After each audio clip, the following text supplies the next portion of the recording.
নেপাল তিব্বত সীমান্তে ভয়াবহ বন্যার পর পাহাড়ি ঢলের পানি ভারতের বিহার হয়ে ফারাক্কা বাঁধ অতিক্রম করে শেষ পর্যন্ত বাংলাদেশে প্রবেশ করবে এবং পরবর্তী সময়ে যমুনার সঙ্গে মিলিত হয়ে পদ্মা নদীর প্রবাহে যুক্ত হবে। ইতিমধ্যেই ভারতের গঙ্গা অববাহিকায় সতর্কতা জারি করা হয়েছে। তবে নেপালের এই পাহাড়ি ঢল ভারত ও বাংলাদেশে কতটা প্রভাব ফেলতে পারে তা জানাবো আজকের এই প্রতিবেদনে। চলুন শুরু করা যাক।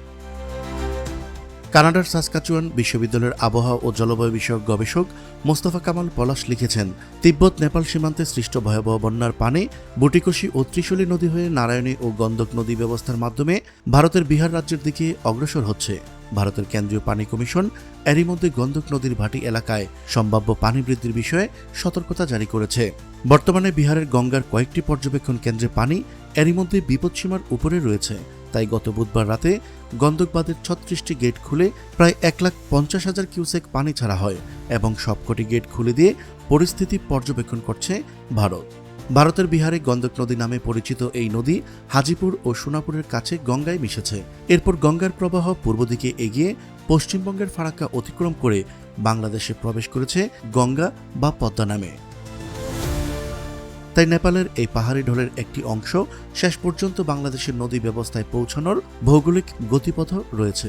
তবে নেপালে সৃষ্ট এই নির্দিষ্ট পাহাড়ি ঢলের পানি ঠিক কখন বাংলাদেশে পৌঁছাবে তা পর্যবেক্ষণ দিয়ে নির্ভরযোগ্যভাবে নির্ধারণ করা যাচ্ছে না।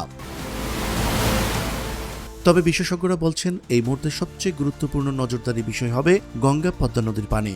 বিশেষ করে চাঁপাইনবাবগঞ্জ, রাজশাহী, পাবনা, কুষ্টিয়া সহ গঙ্গা বা পদ্মার তীরবর্তী এলাকা এবং চরাঞ্চলে নদীর পানি দ্রুত বাড়ছে কিনা সেদিকে নজর রাখা প্রয়োজন।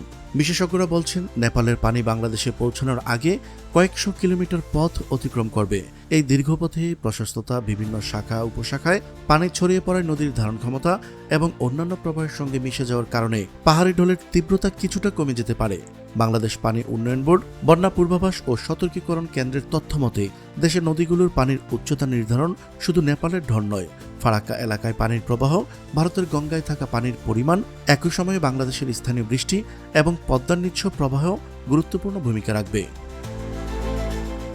তাই নেপালে যে ভয়াবহ বন্যা হয়েছে তার কারণে বাংলাদেশে একই ধরনের পরিস্থিতি হবে এমনটি ধরে নেওয়ার কারণ নেই। আবার নদীগুলোর আন্তঃসীমান্ত সংযোগের কারণে বিষয়টি একেবারে উপেক্ষা করারও সুযোগ নেই, কারণ ফারাক্কার পর গঙ্গার প্রবাহ বাংলাদেশে প্রবেশ করে। প্রিয় দর্শক, আজ এ পর্যন্তই। দেখা হচ্ছে পরবর্তী প্রতিবেদনে। ততক্ষণ পর্যন্ত মহান আল্লাহ তাআলা সবাইকে ভালো রাখুক, সুস্থ রাখুক। আল্লাহ হাফেজ।